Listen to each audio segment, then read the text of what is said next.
Tem esperança para San Nicolás? Ou esta vai quedar para sempre? Jodido, man, com esperança.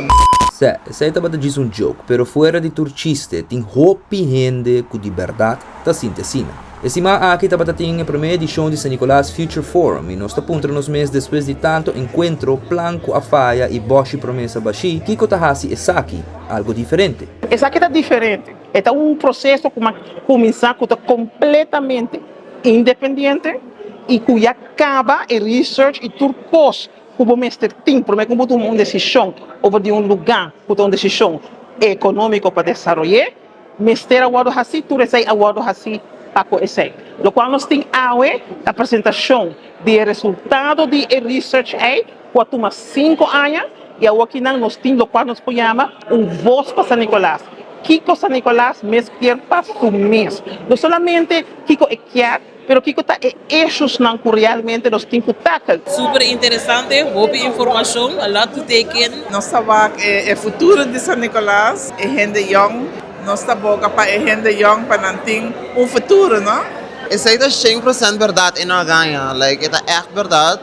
E sem nós e sem não, a nós está sendo é para não. Mas isso exatamente não também é oportunidade não e availability não tem para não, pero com não quer, sim. É comida de duche?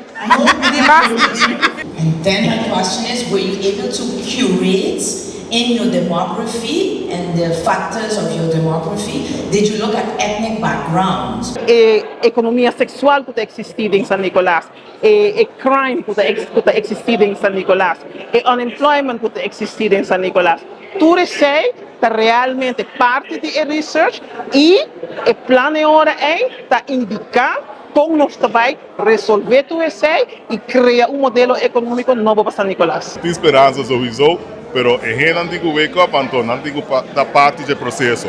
San Nicolás tem hopi gente que pode fazer hopicos, com hopi capacidade, pero sem cultura, onde que nós temos medo, nossa cultura está não, a mim que assim então nós não está participando da nossa democracia, nós temos hopicos que nós participar em então nós queda fora. Suzeta Wolo sigue para a seguinte fase de trajeto aqui para sobre ainda falta hopi mais para hasi. O qual passa nos últimos 3 dias está com nós apresentar o resultado de research, no seguinte ciclo de fórum de futuro de San Nicolás, nós vamos falar over o plano mês. Que é plano tá? Com esta estrutura, que componente não é tem? Como vai financiar? Que entidade vai ter a responsabilidade de executar o plano? Bem execução do plano, que é a governance structure.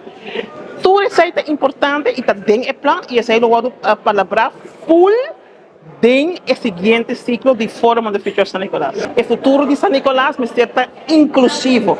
A prosperidade que o modelo econômico está criando, está uma prosperidade que porta rechear, gedeeld, compartilhar com toda a gente. E essa é a mensagem. Que é momento para nós tomar uma decisão para que o rumo de desenvolvimento de nosso país, para o inteiro país, ter conta que toda a gente está um cuidado de ebola e não um grupito só. A mim está Efraim Odor. Diz para informar. Informação, educação e tour classe de Move Show. Essa está Diz para informar. Apresentar para aumentar a diferença de notícia.